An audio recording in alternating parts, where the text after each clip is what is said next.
In this review, I'm not going to tell you guys all about Queen because, one, you probably already know all about Queen.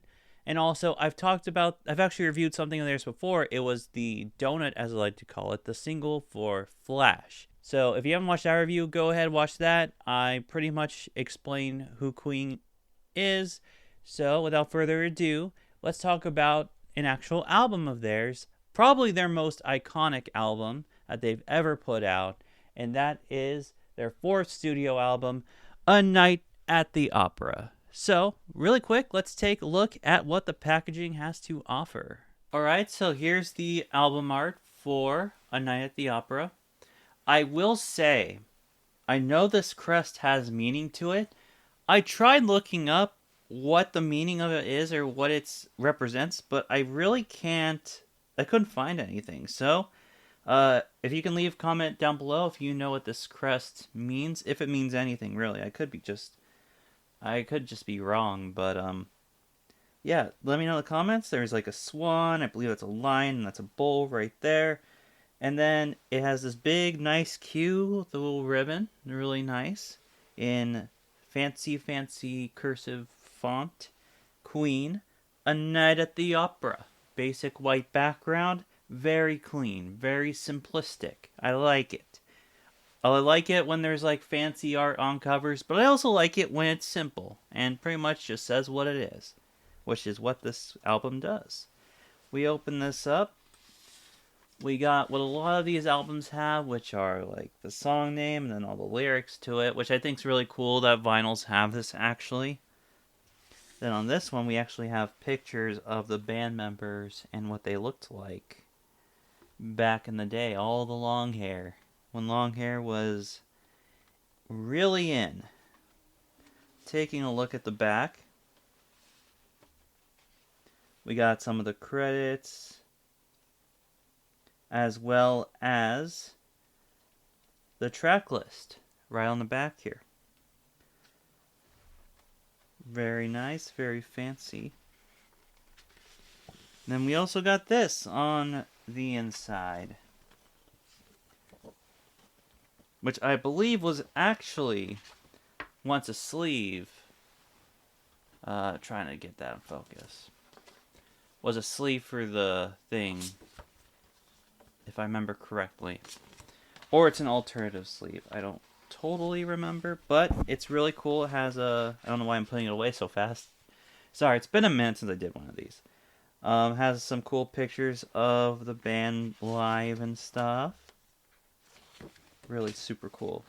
I think it's an alternate sleeve in case you don't want to use just the normal white ones, which, by the way, if you're a new record collector, I do recommend white sleeves over using vinyl sleeves. If they come with only vinyl sleeves, then I guess that's fine, but just be extra careful. Alright, and then that's that for that. Not a lot that's too fancy, but enough that's really nice. And yeah, let's go back to me talking about this album itself. You know, my dad used to say, when he first found out I was collecting vinyl records, he was like, "What do you want those for? The minute we got CDs, we started using those as frisbees." But then he also said that all I needed with Queen was their greatest hits. And I honestly was like, you're probably right, but I'm going to go get some of their albums anyway. So I started with A Night at the Opera because I heard that that's like their biggest one. And it kind of is. It has Bohemian Rhapsody on it. It has Bicycle Race. Like, it has a lot of good songs on here. And I think the best way to describe this album is probably, is it bold to say the peak of what made them great in the 70s? I don't know if that's like a stretch to say that or if that's just like the perfect explanation. But it has everything that I think makes Queen awesome. It has the rock and roll, it has a theatrical feel, and even, as the title suggests, in some cases, an operatic feel. Like, you know, if you've heard Bohemian Rhapsody, there's an example right there. Which, by the way, if you can't tell, that is my favorite song off this project. I also love how this album actually starts at a diss track to their old manager. And the funny story about that is that their old manager actually sued them over that song, kind of like how Eminem's mom sued her over, I think it was Cleaning Out My Closet, but their old manager sued him over that. They didn't mention his name once, so he outed himself and also lost, I believe. I'll fact check that, but I'm pretty sure they lost. Yeah, hi, Editing Brandon here. I just wanted to say that I did a little bit more digging after filming the video, and I actually could not find where I heard this. I couldn't find the source of it. I remember hearing about a case and them winning, but I haven't seen any sources telling me that they won or they lost this case. But all I did find was that the manager did in fact, oh, and the song's called Death on Two Legs.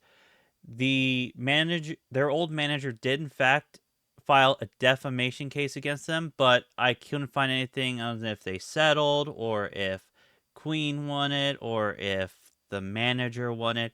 I don't know, but I just remember hearing that story. So if I'm wrong, I'm sorry. So take this story about Death on Two Legs with a grain of salt, because the one thing I got right was that there was legal problems with it and he outed himself. So yeah. Besides that, I don't know who won, so take it with a grain of salt. Or maybe even a salt shaker of salt. Okay, back to the video. But I digress. I think that's just a fun story that I found out. But like this album is just so good. It's full of so many different kind of unique songs. It's not all repetitive. It's has a really cool vibe to it, and I feel like this is peak Queen. Well, 70s Queen. I feel like Queen separated into 70s Queen and 80s Queen, or you can say rock Queen and pop Queen, because as it go into the 80s, they do get a little bit more on the pop side, but that's for another discussion.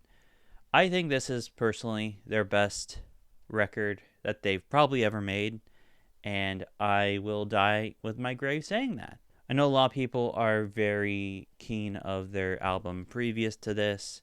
I know a lot of people like The Game or, one of the other albums that they've come out with. But personally, I think this is my favorite Queen album, and I think it deserves all the recognition and, all the attention that it can get. So, if for whatever reason you don't have this in your collection, if you're a Queen fan, if you're a classic rock fan and for some reason have never heard A Night at the Opera, I can't recommend this album enough. Also, I realize, yes, it does blend into my wall quite a bit.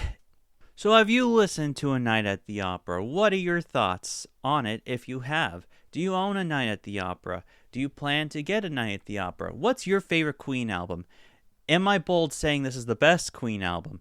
Let me know in the comments down below. I'd love to hear your feedback. And yeah, one little reminder, I do have a Spotify playlist down in the description down below at the very bottom that has my favorite song from every review I do. And if it's a single, I just add the single to that playlist. If you have Spotify, you're free to listen to my favorite song on each project. So go ahead, check that out if you haven't. And also, if you haven't, be sure to subscribe. Hit notification bell when you do. And yeah, so long and good night.